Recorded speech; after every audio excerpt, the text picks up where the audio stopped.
예, 시편 34편 우리 1절에서 22절까지 한 목소리로 같이 읽습니다. 내가 여호와를 항상 송축하며 내 입술로 항상 주를 찬양하리이다. 내 영혼이 여호와를 자랑하리니 곤고한 자들이 이를 듣고 기뻐하리로다. 나와 함께 여호와를 광대하시다 하며 함께 그의 이름을 높이세. 내가 여호와께 간구하며 내게 응답하시고 내 모든 두려움에서 나를 건지셨도다. 그들이 주를仰망하고 광채를 내었으니 그들의 얼굴은 부끄럽지 아니하리로다. 이 곤고한 자가 부르짖음에 여호와께서 들으시고 그의 모든 환난에서 구원하셨도다. 여호와의 천사가 주를 경외하는 자를 둘러 진치고 그들을 건지시는도다. 너희는 여호와의 선하심을 맛보아할지어다. 그에게 피하는 자는 복이 있도다. 너희 성도들아 여호와를 경외하라. 그를 경외하는 자에게는 부족함이 없도다. 젊은 사자는 궁핍하여 줄일지라도 여호와를 찾는 자는 모든 좋은 것에 부족함이 없으리로다. 너희 자녀들아 와서 내 말을 들으라. 내가 여호와를 경외하는 법을 너희에게 가르치리로다. 생명을 사모하고 연수를 사랑하며 복받기를 원하는 사람이 누구뇨? 내 혀를 악에서 금하며 내 입술을 거짓말해서 금할지어다. 아버지가 버리고 선을 행하며 화평을 찾아 따를지어다. 여호와의 눈은 의인을 향하시고 그의 귀는 그들의 부르짖음에 기울이시는도다. 여호와의 얼굴은 악을 행하는 자를 향하사 그들의 자취를 땅에서 끊으려 하시는도다. 의인이 부르짖음에 여호와께서 들으시고 그들의 모든 환난에서 건지셨도다. 여호와는 마음이 상한 자를 가까이 하시고 충심으로 통회하는 자를 구원하시는도다. 의인은 고난이 많으나 여호와께서 그의 모든 보호하시며 그 중에서 하나도 꺾이지 아니하도다. 악이 악인을 죽일 것이라. 의인을 미워하는 자를 벌을 받으리로다. 여호와께서 그의 종들의 영혼을 속량하시나니 그에게 피하는 자는 다 벌을 받지 아니하리로다. 아멘. 할렐루야. 오늘도 변함없이 함께 하시는 여러분들에게 놀라운 주님의 은혜가 있기를 주님의 이름으로 축원합니다. 오늘 우리가 읽은 시편 30편은 그 표제를 보면 다윗이 아비멜렉 앞에서 미친 채 하다가 쫓겨나서 지은 시 이렇게 되어 있습니다. 배경이니까 사무엘상 21장이 되겠습니다. 21장을 보면 다윗이 이제 사울을 피해 도망하던 중에 그 가드왕 아기스에게 가요. 가드왕 아기스한테 가는데 이 가드가 누구냐? 블레셋의 장군 골리앗. 예? 그 골리앗을 죽인 사람이 저 사람이야. 이런 걸 듣고 이 사람들이 그거를 이제 이 사람 여기 피해 있다는 걸 알려주게 되는 것이죠. 그래가지고 아기스 왕이 그걸 알아보는 겁니다. 알아보고 하니까 어떻게 막 미친 척 침을 질질 흘리고 뭐 벽에 막 끄적거리고 이러니까 야 어디서 이런 미친 거 데리고 왔어? 이러면서 이제 결국 그렇게 해가지고 야 다윗이 어떻겠습니까? 그렇게 해가지고 그 위험한 생명을 진짜 생명 위급한 상황에서 벗어났어요. 그것을 고백한 시가 바로 시편 34편입니다. 시편 34편은 22절까지 있죠. 이거 전에 말씀드렸지만 알파벳이죠. 알파벳이. 그래가지고 히브리어는 왼쪽에서 오른쪽으로 씁니다. 아니 오른쪽에서 왼쪽으로 쓰죠. 알렙, 베이트, 김멜, 달렛 이렇게 가 쭉쭉 가요. 그래서 22자입니다. 22자인데 그 우리나라 말하면 A, B, C, 뭐 가나다라 아바사 이렇게 돼가지고 그거를 앞으로 딱 가서 22절까지 1절은 뭐 알렙, 2절은 김멜 이렇게 시작하는 거죠. 그렇게 해가지고 22자의 알파벳을 사용해서 시로 읊은 거예요. 와, 대단하지 않습니까? 다윗은 머리도 되게 좋은 것 같아. 예? 결국 다윗이 그 아비멜렉 앞에서 미친 채 하다가 쫓겨나서 지은 시 얼마나 그 심정이 어떻겠어요. 야 진짜 죽고 싶지 않았겠습니까? 그러한 마음이 고스란히 남아있죠. 그 1절 보세요. 내가 여호와를 항상 송축하며 내 입술로 항상 주를 찬양하리이다. 다윗은 지금 무릎을 꿇고 하나님을 찬양합니다. 그 이유가 무엇이죠? 사울 왕으로 인해 죽을 수밖에 없는 절체절명 위기에서 앞에서 다윗은 미친 사람처럼 행동을 하고 그러한 심정을 가지고 있었는데 하나님께서 그의 생명을 건져내어 주셨어요. 얼마나 마음이 기뻤겠습니까? 예? 그 마음, 사실 다윗 입장에서 생각해 봐요. 얼마나 모욕적이에요. 수치스럽고 내가 이렇게 해가지고 내가 살아야 돼? 하지 않겠습니까? 우리도 그럴 때 있잖아. 내가 이렇게까지 해서 내가 살아야 되냐 이거? 이게 사는 게 아니고 그 마음이죠. 그런데 그러한 수치와 모욕감보다는 자신을 보호해 주신 하나님을 찬양하고 있다는 것이죠. 죽음에서 건진받은 사람들의 마음이 어떻겠습니까? 다 죽었다고 했는데 죽었다고 했던 사람이 살아났어. 그 마음은 진짜 세상을 다 가진 것보다도 더 기쁘지 않겠습니까? 허물과 죄로 죽은 사람이 예수님 믿음으로 영생 얻었을 때의 기쁨은 세상 어떤 기쁨과 다르지요. 예배드리는 자세가 달라지고 하나님을 찬양할 때 그냥 하겠어요? 하나님을 찬양할 때 그냥 하겠냐고. 자기가 오늘 이 찬양이 나의 마지막 고백이 되게 해달라는 마음을 하지 않겠습니까? 예배드릴 때 이 예배가 나의 마지막 같은 예배 되지 않겠어요? 설교자가 갖는 자세 중에 가장 중요한 게 뭔지 아십니까? 하나님, 오늘 이 설교가 저의 마지막 유언이 되게 해달라는 마음으로 전하는 것이 가장 1번입니다. 저도 그렇게 전하려고 하는데 쉽지는 않죠. 하지만 성도들은 또 잔소리가 들을 수 있겠지 모르겠지만 저는 성도한테 얘기합니다. 여러분들은 설교 들을 때 담임 목사가 여러분들에게 하는 마지막 설교라는 심정으로 들으라고. 예수님이 마지막에 우리에게 말씀하실 때 어떤 심정이었겠어요? 바로 그러한 마음으로 바울이 마지막에 사람들을 향해서 복음을 전할 때 그 마음을 전할 때 그 심정 어떻겠어요? 바로 그 심정으로 하나님의 말씀을 전할 때 하나님의 마음이 고스란히 녹아지는 거 아니겠습니까? 잊어보세요. 내 영혼이 여호와를 자랑하리니 공고한 자들이 이를 듣고 기뻐한다 그럽니다. 다윗은 지금 여호와를 자랑해요. 이 자랑 그냥 한 자랑이 아니죠. 야, 내가 완전 죽은 목숨이었는데 하나님이 나를 살려주셨어. 이 곤고한 자라고 하는 이 아나우라는 단어가 뭐냐면 비천하고 가난하고 수혜받고 아무도 인정해 주지 않는 하나님을 자랑하는데 가난하고 고통받는 자들이 이러한 소리를 듣고 기뻐. 그게 복음이잖아, 복음. 복음은 누구나 들어도 다 기쁜 소식인 거예요. 다윗처럼 생명의 위협을 당하고 세상으로부터 소외되고 의지할 곳 없는 인생길 험하고 마음 지쳐 살아갈 소망이 없는 인생. 지금의 상황을 보세요. 이전은 교회가 예배를 드린다고 해서 행정조치를 받는 상황입니다. 벌금을 내게 합니다. 비록 방역시책이라고는 하지만 너무나도 지나친 정책이라고 생각하지 않습니까? 사람들은 영적으로 우울증을 얻고 있습니다. 벌써 1년 6개월 넘는 기간 동안 마치 국민들이 방역을 제대로 지키지 않아가지고 방역 지침을 제대로 지키지 않아가지고 이렇게 된 것으로 호도합니다. 거기에 교회를 악의 축으로 만들어버렸어요. 어떠한 형평성을 말하는 거 아니겠습니까? 교회만큼 사실 잘 지킨 데가 어디 있습니까? 비록 몇몇 교회 가지고 말할 건 아니지. 그러면 우리나라에 있는 전체 상가들이 다 지킵니까? 그건 아니죠. 우리가 이 대한민국에 복음이 들어와가지고 복음의 땅에서 이렇게 놀라운 성장을 이루어낸 것은 정말 축복 아닙니까?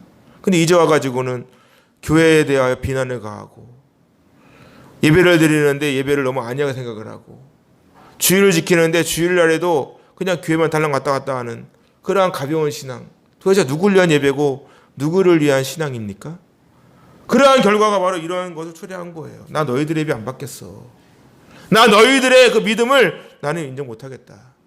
그러지 않겠어요? 바로 그러한 것의 결과가 이 코로나 전국 시대에서 이러한 모습을 보여주고 있지 않습니까? 우리는 교회가 답이 되어야 합니다.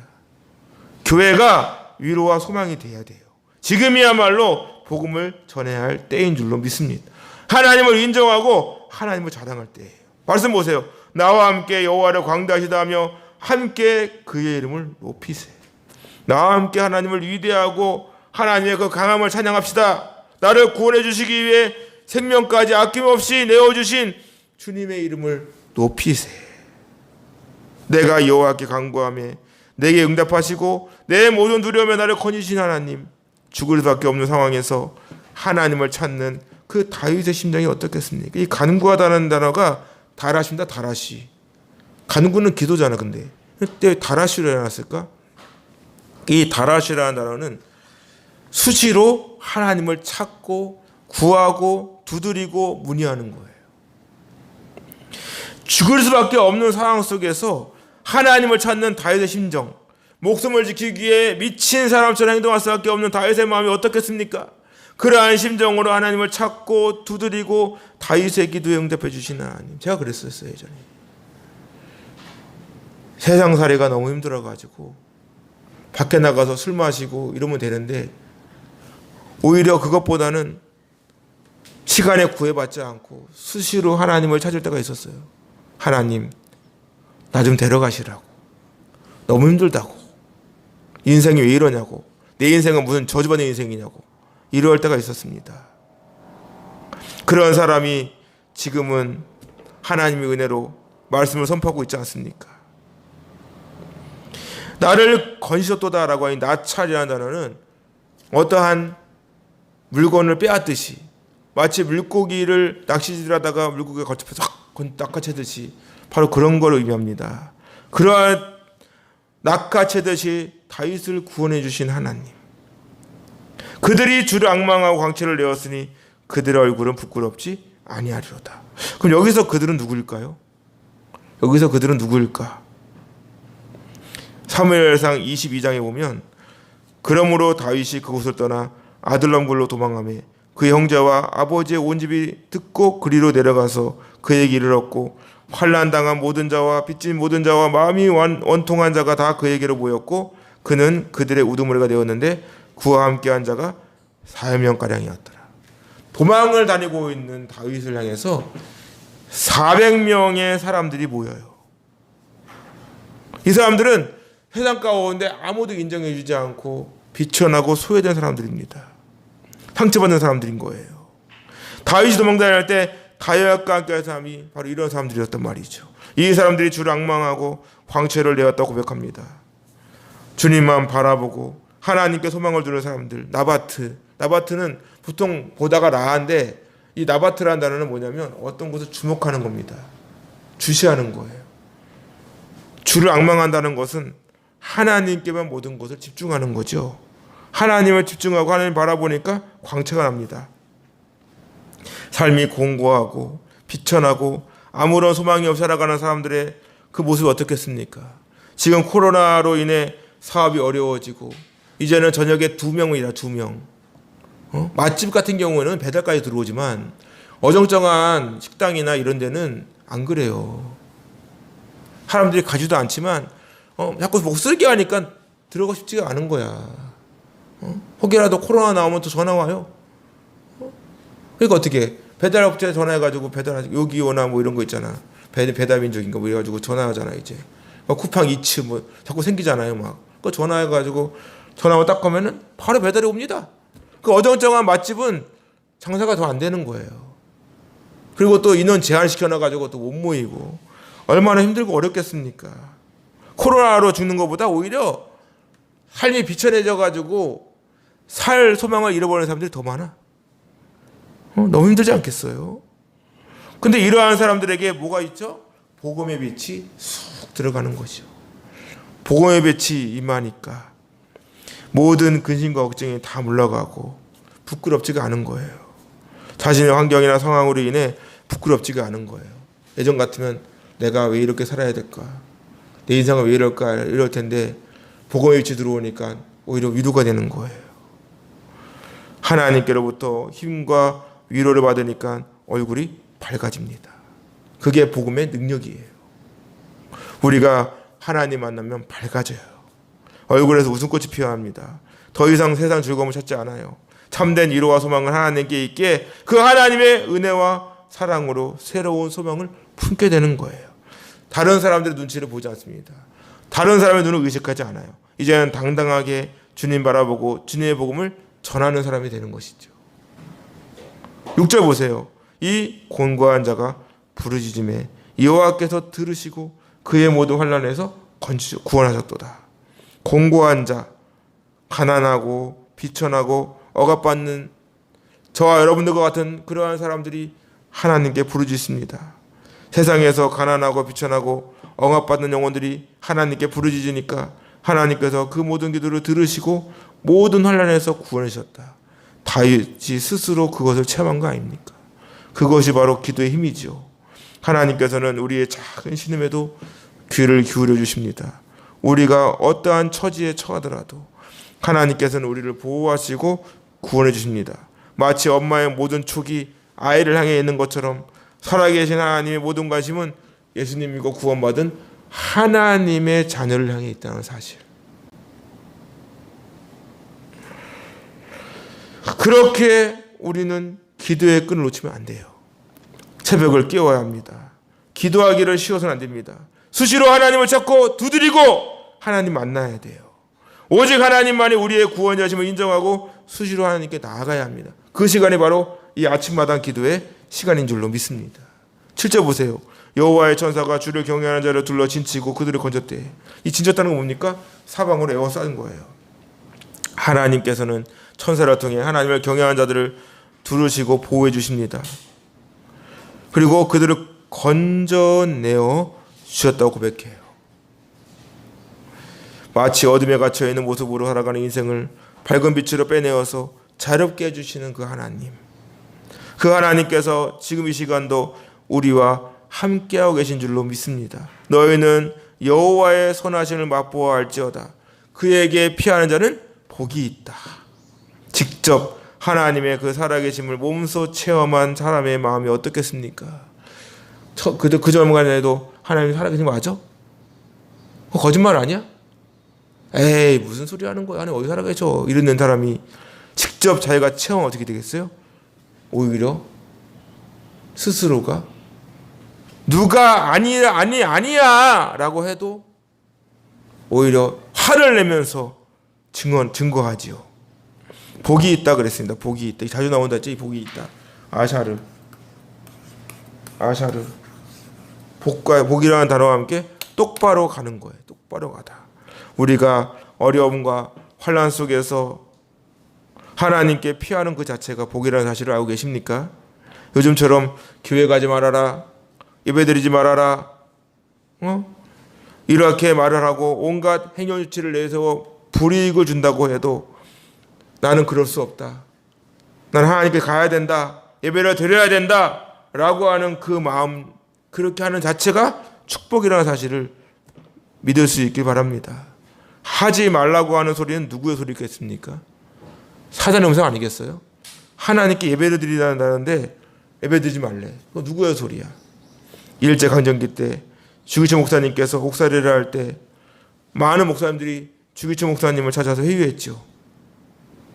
회유가 안 통하니까 어떻게 임시총회를 갑자기 열어가지고 신사참배는 우상 숭배가 아니다 라고 하는 결의문을 채택해가 통과시켜버렸습니다.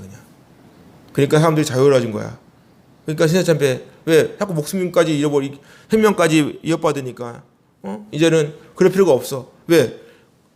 목사님들이 회의해가지고 결의한 다음에 성도들에게 말해주니까 신사참배는 우상숭배가 아니라고 말하면 얼마나 자유롭겠어요. 그래가지고 그 곧장 신사 앞에 가가지고 참배를 했어요. 그리고 끝까지 그 신사참배를 거부하는 주기철 목사님을 제명해버리고 얼마나 부끄러운 민낯입니까? 저는 지금의 상황도 마찬가지 생각합니다. 코로나로 인해 국가에서 예배를 드리지 말라고 하잖아. 비대면 예배를 드리라고 하잖아. 꼭 예배를 뭐 교회에서만 드려야 되는 거 아니잖아. 벌금을 내라고 하잖아. 말을 잘 듣고 지침을 다 따라주어야 빨리 코로나가 조시될 거 아니야. 사실 교회만큼 잘한 곳이 있습니까? 저는 아무리 봐도 교회가 방역 지침을 제일 잘 지킨 것 같이 보입니다. 저는 교회마다 소독기를 설치하고 소독약을 비치하고 온도계로 수시로 온도 체크를 하고 거리 두게 하고 그리고 왔다 갔다 하는 사람 다 쓰라면 다 쓰고 마스크를 쓰고 예배를 드리고 밥도 먹지 말라고 해가지고 교회는 밥도 안 먹어요. 그렇게 한 거지 벌써 1년 6개월이 지났습니다. 과연 교회가 코로나의 근원자라고 생각하십니까? 하나님을 믿지 말라고 하면서 하나님을 섬기면 사자굴에 들어가게 될 것이라는 말을 듣고서도 다니엘은 오히려 하나님께 감사 기도를 드리고 늘 하던 대로 하나님을 믿고 섬깁니다. 다니엘의 친구는 어떻습니까? 우상에게 절하라는 명령 앞에서 이렇게 말을 하죠. 왕이여, 우리가 섬기는 하나님이 계시다면 우리를 맹렬히 타는 풀물 가운데서 능히 건져내시겠고 왕의 손에서 건져내시리이다. 그렇게 하지 아니하실지라도 왕이여, 우리가 왕의 신들을 섬기지도 아니하고 왕이 세우신 금신상에게 절하지도 아니할 줄을 아옵소서. 대단한 고백 아닙니까? 교회에서 예배를 드린다고 해서 코로나가 걸린다는 것, 그러한 공식은 어디서 나오는 거죠? 비록 코로나가 걸린다 할지라도 우리는 예배를 포기할 수가 없다는 것이죠. 예수님 믿는다는 것은 항상 핍박에 따라다닙니다. 앞으로 더 큰 핍박이 올 수도 있어요. 다니엘은 총리 자리까지 그냥 포기해버렸습니다. 하나님을 선택하지 나는 총리 자리 필요 없다. 그러니까 사자굴에 들어간 거 아닙니까? 죽음 앞에 신앙을 포기하지 않았잖아요. 이는 오늘날도 마찬가지입니다. 예배를 드린다고 벌금 내게 하고 기회문 닫게 하고 이제는 종탑을 제거하라고 국가에 돈을 준다고 합니다. 태풍 때문에 위험하니까 이렇게 안 좋은 거 그거를 철거한다는 건데 그 점검을 누가 하냐? 국가가 해요. 국가가 해가지고 안 좋은 거는 국가가 일방적으로 없애버린다는 겁니다. 이게 지금 그러한 지침이 내려온 거 아니겠습니까? 보수하면 그냥 보수해주면 되잖아요. 보수 꼭 치워야 됩니까? 그걸 왜 제거하라고 할까요? 계속해서 왜 기독교를 사회 악으로 자꾸만 치부할까요? 우리는 이럴 때일수록 하나님을 찾고 하나님을 두드리고 하나님 기도하고 하나님께 예배를 드리는 것 자체가 축복임을 꼭 기억할 수 있기를 바랍니다. 그렇게 모든 교회가 문을 열고 당당하게 예배를 드려야 한다고 저는 믿습니다. 강단에서는 복음을 명확하게 선포해야 돼요. 지금이야말로 더 열심히 복음을 증거하고 더 간절히 예배의 감격을 회복하고 우리가 드리는 모든 예배가 하나님께서 기뻐 받으실 그러한 예배로 드려질 때 하나님께서 이러한 모든 환난으로부터 우리를 건져내어 주실 줄로 믿습니다. 9절 보세요. 너희 성도들아 여호와를 경외하라. 그를 경외하는 자에게는 부족함이 없도다. 이 여호와를 경외하라고 하는 이 카도시라는 단어가 있습니다. 카도시. 이 카도시거든요. 카도시인데 이거를 이렇게 해가지고 하면 카다시가 됩니다. 카다시가 뭐냐면 거룩하게 구별된 거예요. 신성한 겁니다. 하나님께 드릴 제물과 연관이 있는 거예요. 이는 해상과 구별된 하나님의 백성을 의미합니다. 하나님을 두렵고 떨리는 마음으로 공경하라는 거예요. 그러면 부족함이 없을 것이다. 이 부족함이 뭐야? 이 마흐소르라고 하는 마흐소르, 마하세르 뭐 이런 거잖아. 부족, 결핍, 빈곤 다 해서 고백합니다. 여호와는 나의 목자시니 내게 부족함이 없으리로다. 그가 나를 푸른 풀밭에 누이시며 쉴만한 물가로 인도하시는도다. 내 영혼의 목마름을 채워주시는 하나님. 마치 사마리아 여인처럼 세상 사람부터 눈을 피해가지고 물 길러 오는데 거기서 주님을 만납니다. 아무도 없는 시간에 홀로 물을 길러 왔다가 예수님 만난 사람. 이 여인에게 예수님 말씀하십니다. 이 물을 마시는 자마다 다시 목마르려니와 내가 주는 물을 마시는 자는 영원히 목마르지 아니하리니 내가 주는 물은 그 속에서 영생하도록 솟아나는 샘물이 되리라. 바로 그겁니다.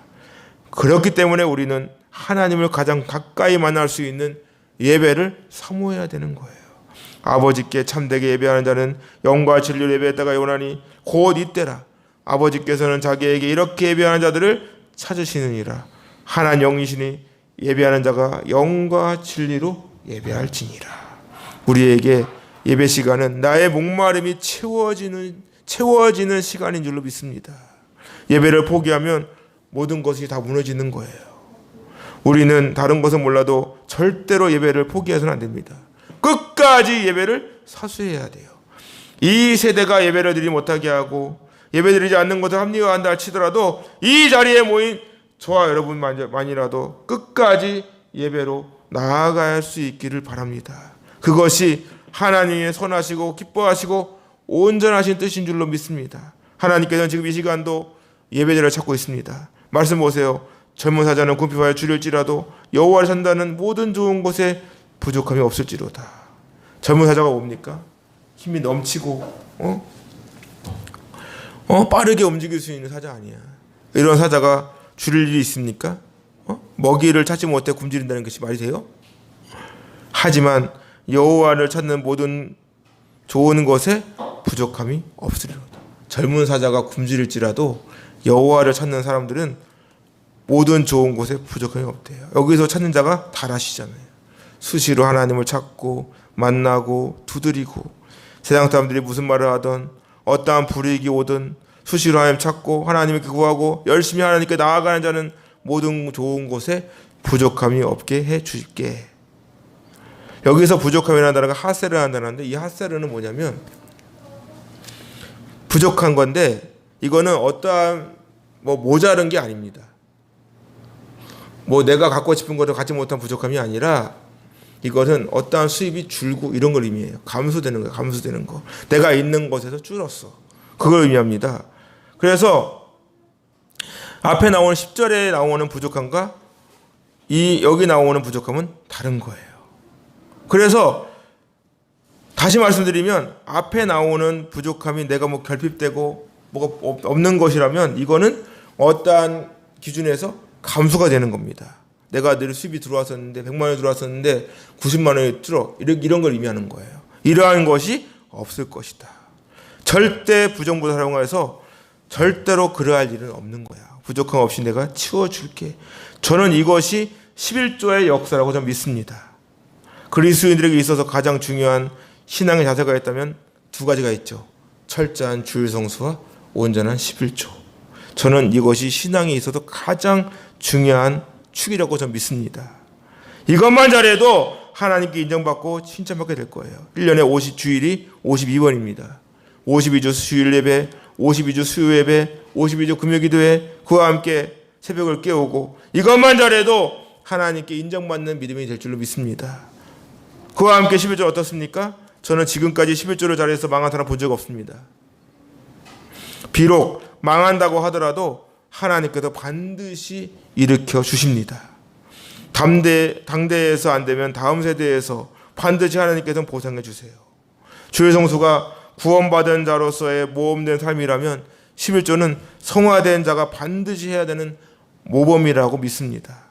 사실 11조 하지 않는다고 구원받는 것도 아니잖아. 응? 예배 드리는 것도 그래요.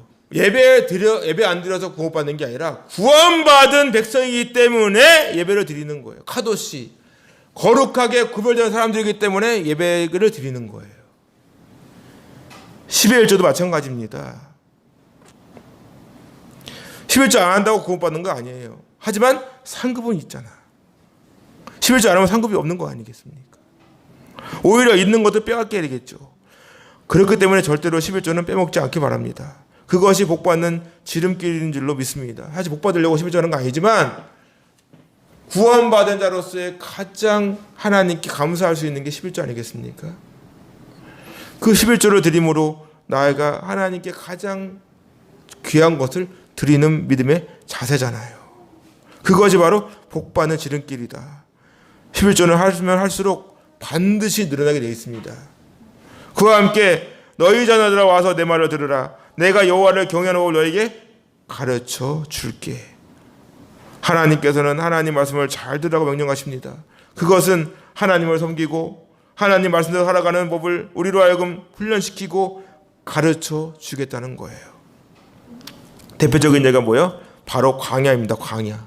하나님께서는 이스라엘 선들을 광야 생활 속에서 오직 하나님 말씀으로만 살아가야 할 것을 훈련시켜요. 하나님께서는 광야 생활을 한마디로 요약해 줍니다.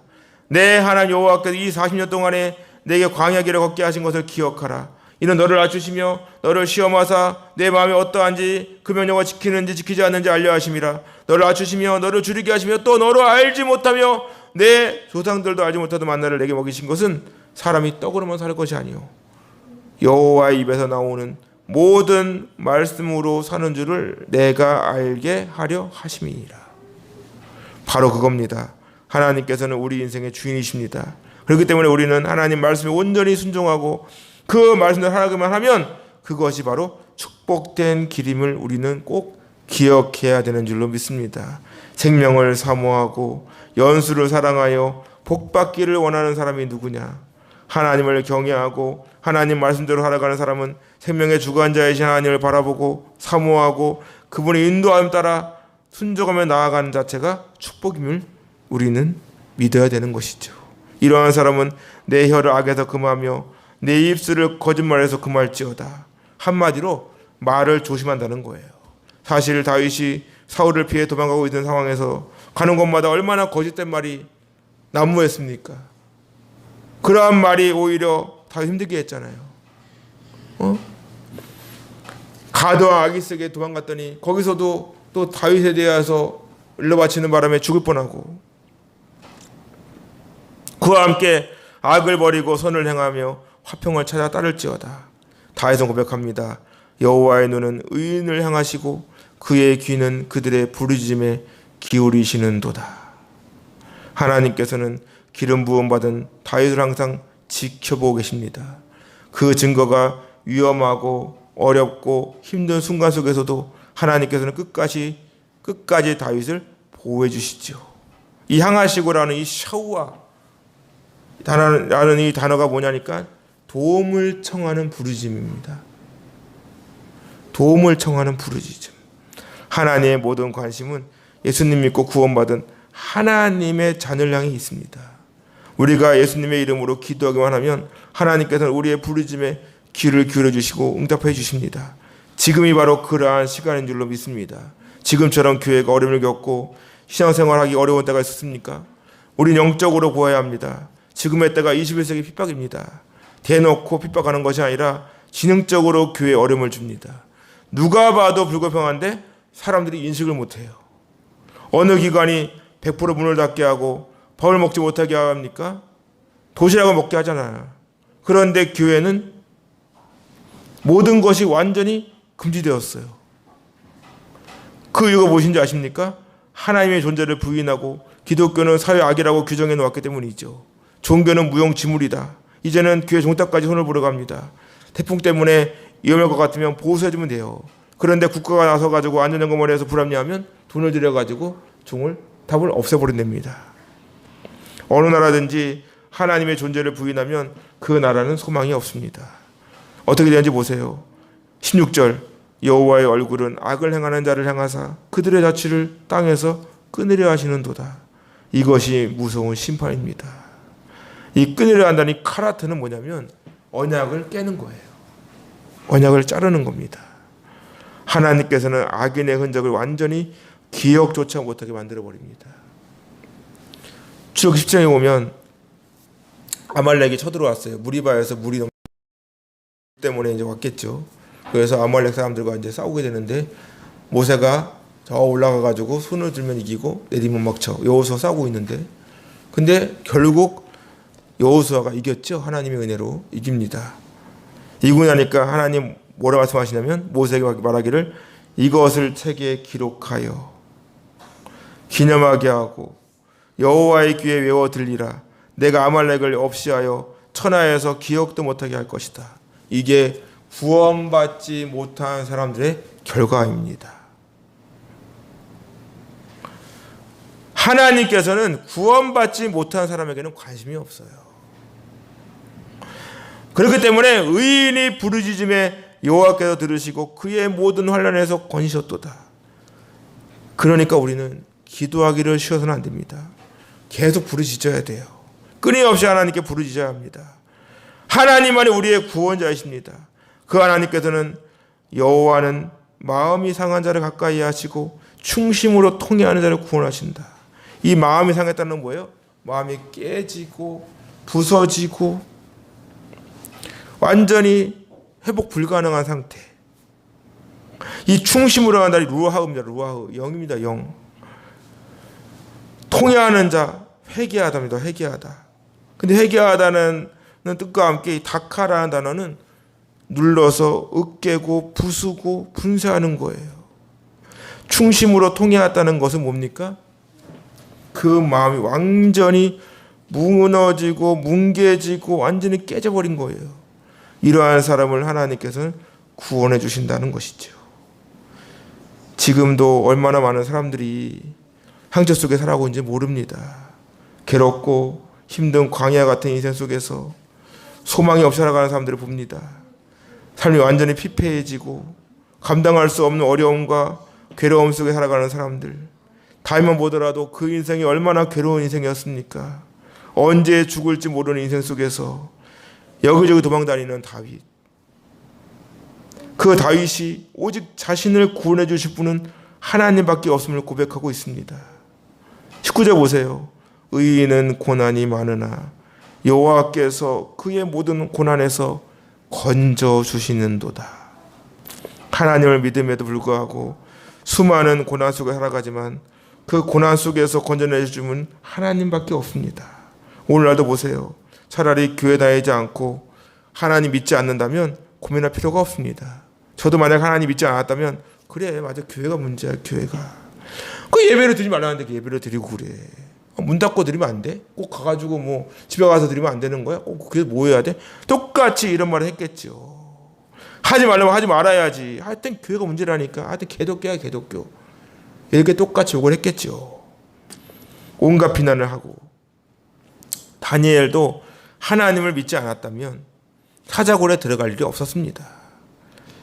다니엘 해친구도 어떻습니까? 하나님 믿지 않았다면 풀무불에 들어갈 일이 없었어요.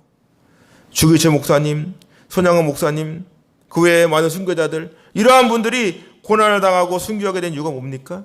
하나님 믿었기 때문인 거예요. 예배를 지키기 위해서인 거예요. 이 세대를 본받지 말고 하나님께도 원하시고 기뻐하시는 길로 가려고 했기 때문입니다. 그것이 바로 그리스도인들이 가야 할 길인 줄로 믿습니다.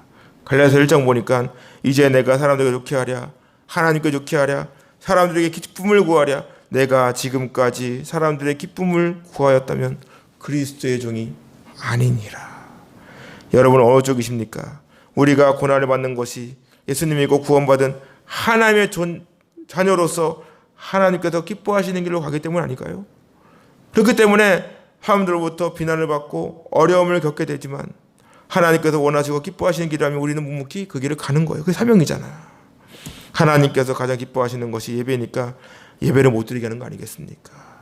지금까지 순교자들의 싸움은 예배, 주일 성수 이러한 것을 사수하기 위한 싸움이었어요. 그분들의 그런 피를 흘린 순교가 있었기 때문에 우리가 오늘날 이렇게 편안하게 예배를 드릴 수 있는 거 아닙니까?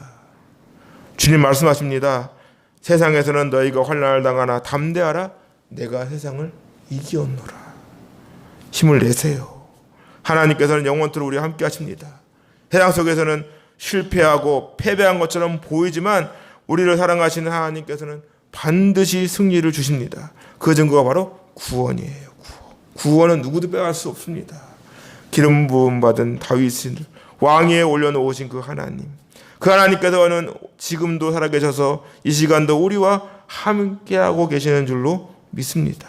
오늘도 그 하나님께 모든 것 맡기고 오직 믿음으로 나아가세요. 이 시간 마음껏 부르짖고 세상에서 무슨 일을 만난다 하더라도 어떠한 상황과 환경에 처한다 하더라도 살아계신 하나님을 바라보고 의지하며 오직 믿음으로 힘차게 할렐루야 외치며 나아갈 수 있기를 주님의 이름으로 축원합니다. 그렇게 할 때 하나님께서 우리의 모든 삶을 주관하여 주시고 가장 안전하고 가장 확실하고 가장 축복된 길로 인도해 주실 줄로 믿습니다.